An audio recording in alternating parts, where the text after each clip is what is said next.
viens à mon aide. Seigneur, viens à mon secours. Gloire au Père, au Fils, au Saint-Esprit, maintenant et toujours. Dans les siècles des siècles, Amen. Alléluia. Viens, Esprit Saint.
Psaume 118, strophe 4.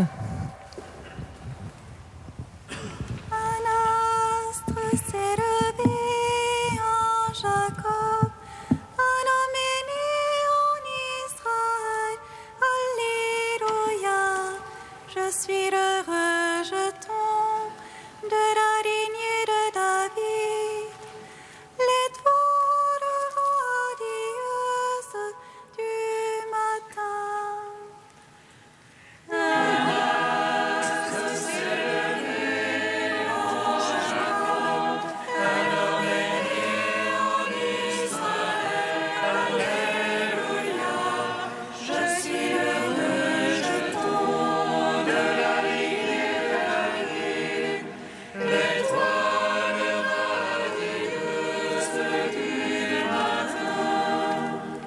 Mon âme est collée à la poussière. Vivifie-moi selon ta parole. J'énumère mes voix, tu me réponds. Apprends-moi tes volontés. Fais-moi comprendre la voie de tes préceptes. Je méditerai sur tes merveilles. De chagrin, mon âme ne dort plus. Relève-moi selon ta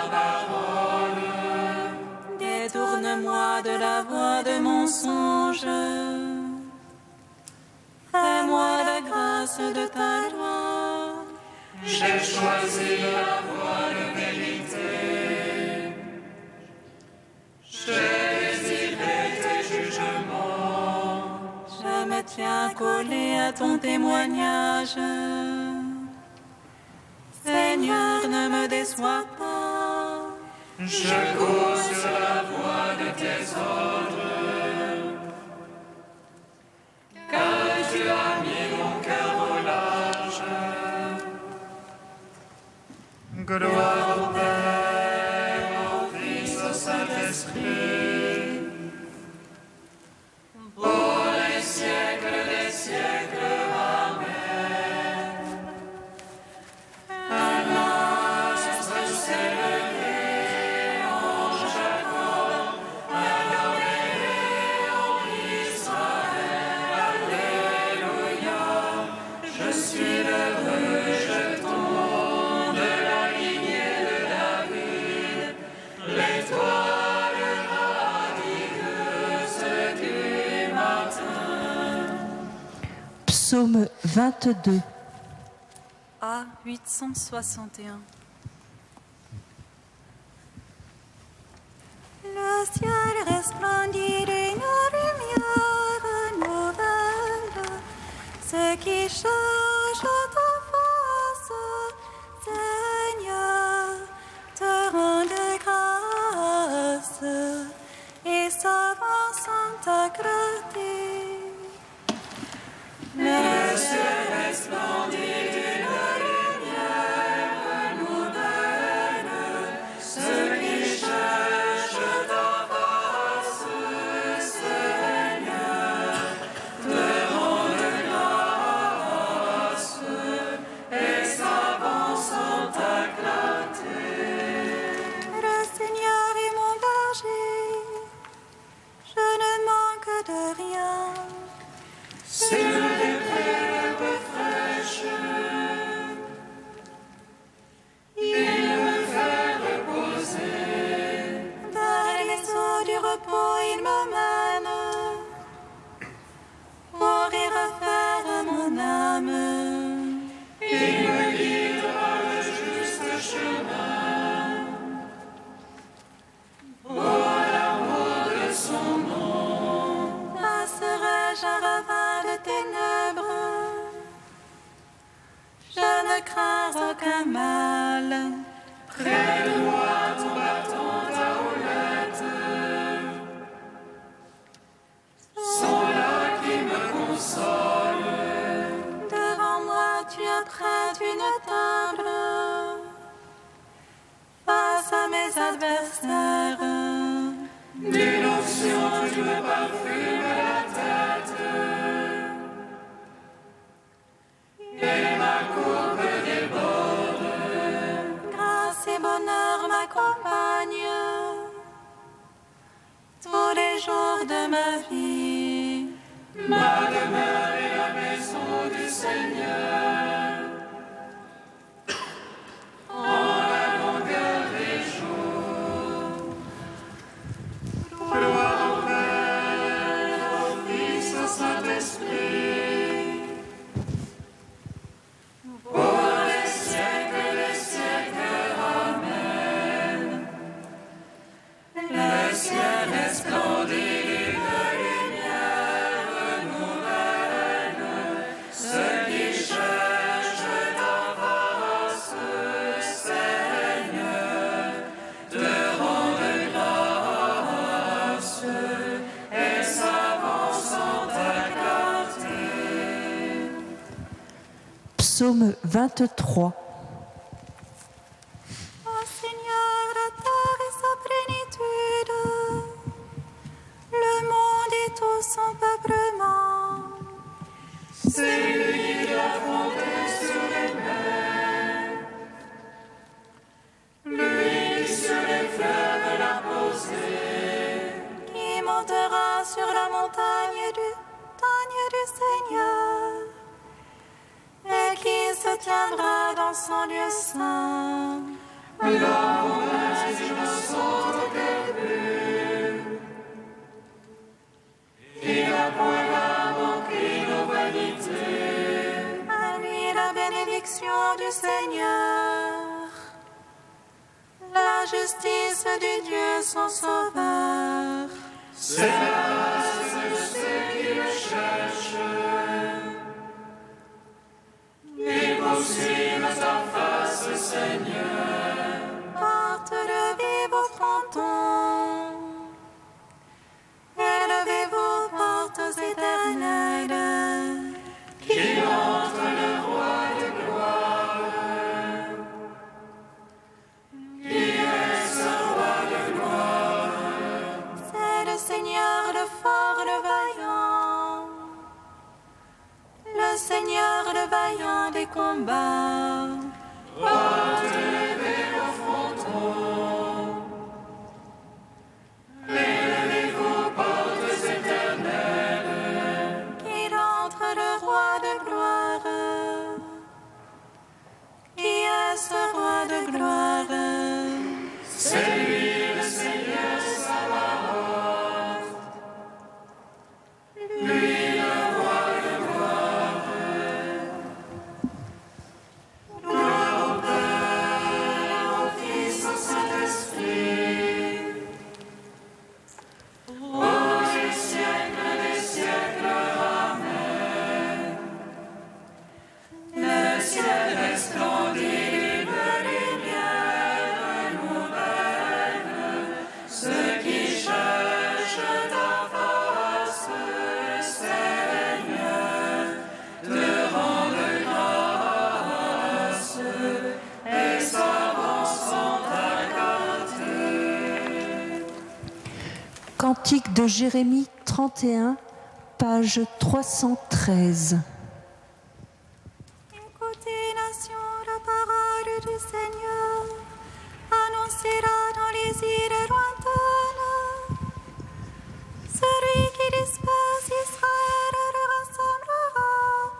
Il regardera comme un berger sans troupeau.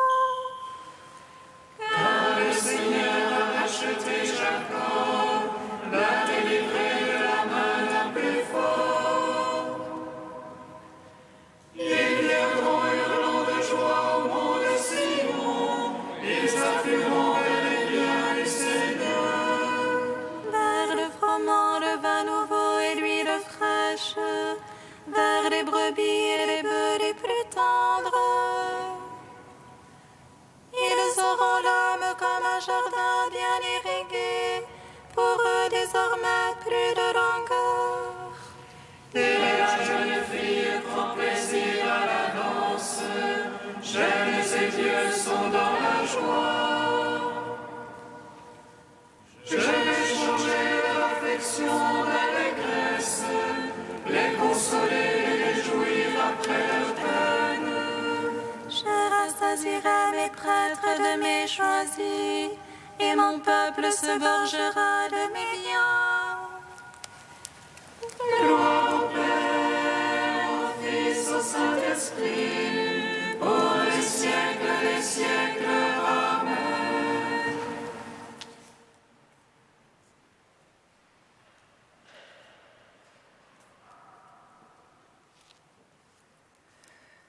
Du Père Jean Corbon, rené dans le nom du Fils. Qu'est-ce que la nouveauté de la famille chrétienne ? Il est dit qu'une famille chrétienne, c'est l'Église selon une manière d'être qu'on appelle domestique, l'Église dans la maison. Saint Jean écrit « À ceci, nous savons qu'il demeure en nous. Il est question de demeure, de maison, à l'Esprit qu'il nous a donné. Ce qui constitue la famille chrétienne au sens fort, c'est l'Esprit Saint, celui-là même qui constitue l'Église, en fait un corps vivant et l'anime, parce qu'il demeure en nous. On dit fonder une famille, et c'est vrai, mais la nouveauté de la famille chrétienne est qu'elle est fondée sur le Christ et constituée dans l'unité par l'Esprit Saint, comme l'Église. Ce renversement paradoxal nous renvoie à David, qui voulait construire une maison au Seigneur. lequel lui répondit : « Ce n'est pas toi qui me construiras une maison, c'est moi qui te construirai une maison. » Ainsi, la famille chrétienne est-elle construite par le même Esprit Saint dans l'Église, corps du Christ, et la demeure vivante. Alors, que demander à l'Esprit Saint pour nos familles ? D'abord, d'être attentif à lui. Ce qui fait la nouveauté de la famille chrétienne, c'est qu'il lui est donné l'amour du Père, l'Esprit Saint. C'est lui notre communion, et il nous unit les uns aux autres dans notre grande diversité. Il est une autre merveille à demander à l'Esprit Saint, nous révéler Jésus. Connaître Jésus, c'est être unis à lui dans son corps. L'Esprit Saint nous tourne vers lui, nous conforme à lui. En Jésus, il nous révèle le Père. Le Père est la merveille des merveilles par laquelle nous existons. Serions-nous orphelins, sans père ni mère, sans aucun membre de notre famille ? À chaque instant, nous n'existons que parce que le Père nous aime, nous appelle à la vie, à être ses enfants, et par là, participer à la construction de sa famille.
Béni sois-tu, Verbe du Père, tu es venu sur notre terre pour sauver l'humanité.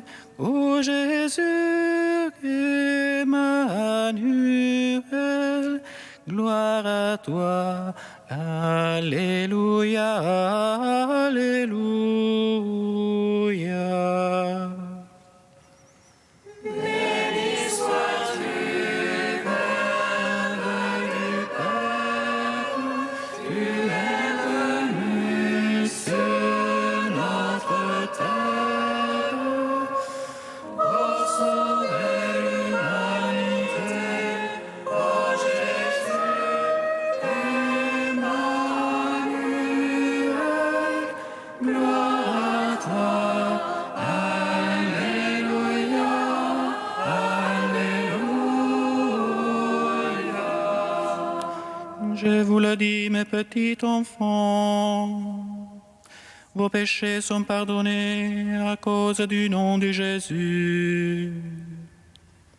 Béni sois-tu, Verbe du Père, tu es venu sur notre terre pour sauver l'humanité.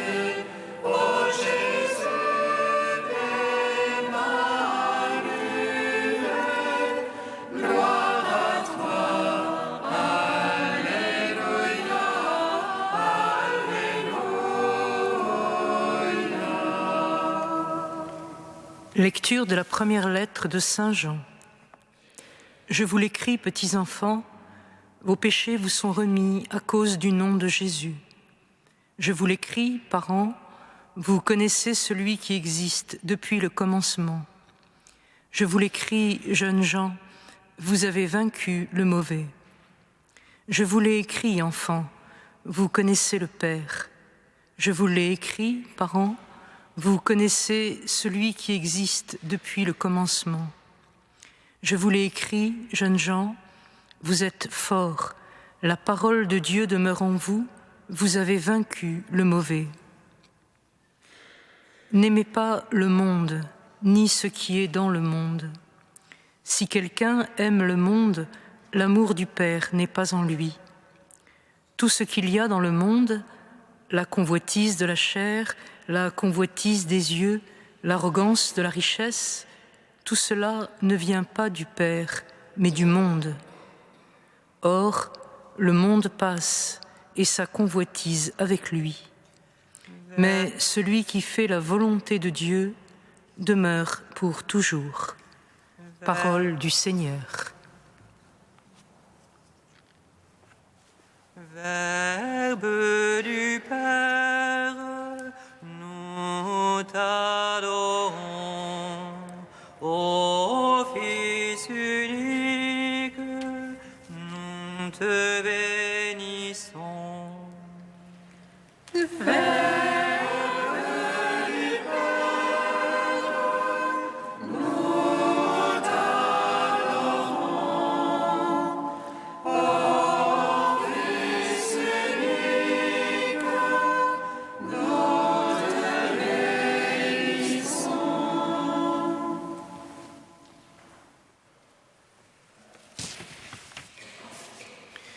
Pendant le temps de Noël, la liturgie nous donne à entendre ce texte si beau et si difficile, si limpide et parfois si déroutant, qu'est la première épître de Jean. Un vocabulaire simple et répétitif, quelques mots qui reviennent en boucle, lumière, amour, connaissance, vérité, une syntaxe résumée à des énoncés affirmatifs, brefs le plus souvent, mais un texte si lisse qu'il décourage l'analyse, si apparemment simple qu'il garde son mystère. C'est pourtant une lettre que l'apôtre adresse à sa communauté pour lui montrer comment pleinement s'approprier la bonne nouvelle qu'il lui a transmise. Il n'est pas sûr d'ailleurs que la traduction nous soit ici d'une grande aide, car il semble bien que les petits-enfants auxquels Jean écrit représente l'ensemble de la communauté qu'il a enfantée dans le Christ. Communauté qui ensuite est différenciée en anciens et en plus jeunes. Dans ce passage, le message destiné à la communauté n'est autre qu'un résumé de la foi, une sorte de kérygme à la manière de Jean. Il annonce la rémission des péchés au nom de Jésus et la connaissance du Père qu'il nous a apporté. Tandis que les conseils donnés aux anciens indiquent que ceux-ci sont parvenus à une sorte de maturité dans la foi que Jean nomme connaissance, tandis que les plus jeunes vivent encore dans le combat, même si la victoire sur le mal a déjà été remportée en Christ une fois pour toutes. Ce combat, cependant, déchire encore chacun de nous. N'aimez pas le monde. Il ne faudrait pas se méprendre sur ce terme de monde abondamment utilisé dans l'Épître. Le monde n'est pas tout ce qui nous entoure et dont il faudrait se dégager avec horreur pour se tourner vers Dieu. En Jean, la réalité est bien plus complexe. Le monde a d'abord été formé, informé par le Verbe qu'il a créé, et il attend de lui la lumière qui va dissiper la ténèbre dont il a été tiré. Il n'y a pas de place ici pour un dualisme qui opposerait l'esprit à la matière et rejetterait le monde du côté de cette dernière. Le monde, par définition, n'est pas Dieu, mais il est appelé par le Verbe à devenir Dieu. S'il n'y a pas ainsi de dualisme ontologique, une dualité peut cependant s'établir dans l'attitude d'accueil ou de refus de la lumière. Il n'y a certes qu'un monde, mais s'il refuse de recevoir la parole du Verbe, s'il refuse de dépasser ses propres limites pour accueillir la lumière divine, il retourne aux ténèbres. Tandis que s'il se laisse envahir par la lumière du Verbe, il lui devient translucide et tout en lui peut devenir lumineux. Le combat demeure donc bien, mais il est d'abord à mener en nous. Le rappel des 3 tentations fondamentales l'indique. La convoitise de la chair, la convoitise des yeux, l'arrogance de la richesse ne désignent rien d'autre que les 3 brèches de la nature humaine, l'avidité, la vanité et l'orgueil, apparus en Adam, éprouvés par le peuple au désert et dominés par Jésus en ce même désert. Le monde, ici, est ce qui, en moi et hors de moi, se refuse à la lumière de Dieu. Mais, outre que la victoire est assurée, le monde passe, le moyen de faire nôtre la victoire du Christ est ici indiqué. Celui qui fait la volonté de Dieu demeure pour toujours. Celui qui, comme Marie, accueille la parole et la garde jusqu'à la laisser prendre chair en lui, vit de la vie de Dieu, plus forte que toutes les forces du mal. Il peut alors, à la manière de Jésus, l'enfant venu dans le monde pour l'aimer et non le juger, il peut habiter le monde et y œuvrer pour sa part jusqu'à ce que tout entier, ce monde renaisse dans la lumière. Ainsi, malgré l'apparence, cette formule d'Edith Stein s'oppose moins à la parole johannique qu'elle ne la prolonge. « Je crois, écrivait-elle, que plus on se rapproche de Dieu, plus on doit en un sens sortir de soi-même, c'est-à-dire s'enfoncer dans le monde pour lui apporter la vie divine. »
Seigneur, entends notre prière, écoute-nous, exauce-nous. Seigneur, entends notre prière, écoute-nous, exauce-nous. Pour les jeunes qui cherchent un sens à leur vie et pour leurs éducateurs et leurs pasteurs, Seigneur, nous te prions. Donne-leur de rendre compte de l'espérance que tu as déposée en eux.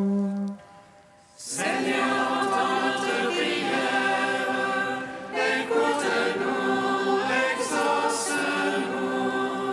Pour les chrétiens persécutés de nos jours à travers le monde, Seigneur, nous te prions.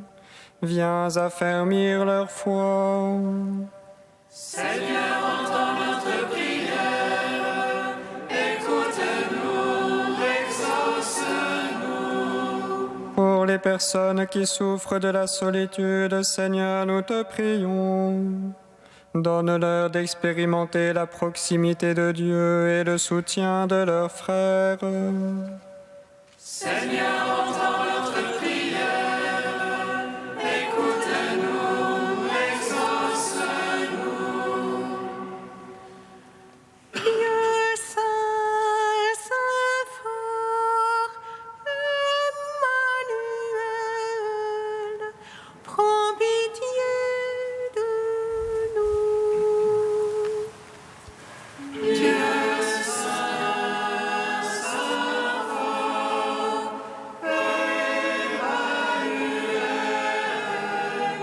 prends pitié de nous. Dieu saint, saint fort, Emmanuel,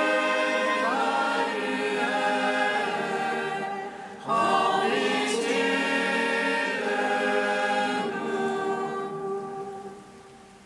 Gloire au Père, au Fils et au Saint-Esprit, maintenant et toujours et dans les siècles des siècles. Amen. Emmanuel, prends pitié de nous. Dieu saint, saint fort, Emmanuel, prends pitié de nous. Unis dans le même esprit, nous pouvons dire avec confiance la prière que nous avons reçue du Sauveur. Notre Père qui es aux cieux, que ton nom soit sanctifié, que ton règne vienne, que ta volonté soit faite sur la terre comme au ciel. Donne-nous aujourd'hui notre pain de ce jour. Pardonne-nous nos offenses, comme nous pardonnons aussi à ceux qui nous ont offensés.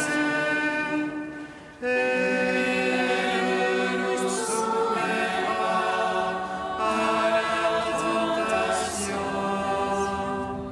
mais délivre-nous du mal.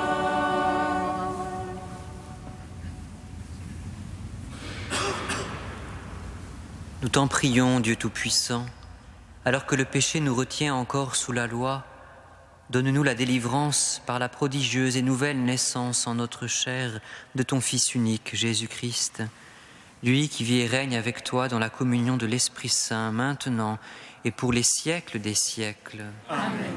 Bénissons le Seigneur.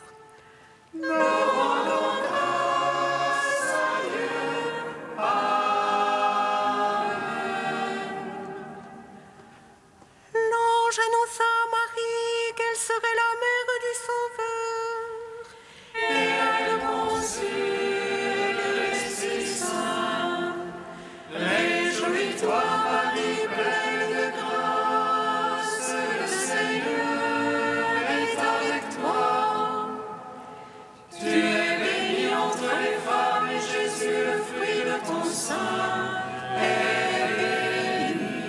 Voici la servante du Seigneur. Il me soit fait selon ta parole. Réjouis-toi, Marie, pleine de grâce, le Seigneur est avec toi. Tu es bénie entre les femmes et Jésus, le fruit de ton sein, est béni. Et le Verbe s'est fait chair. Et il a demeuré parmi nous. Réjouis-toi, Marie, pleine de grâce, le Seigneur est avec toi. Tu es bénie entre les femmes et Jésus, le fruit de ton sein, est béni. Prie pour nous, Sainte Mère de Dieu. Afin que nous soyons rendus dignes des promesses du Christ.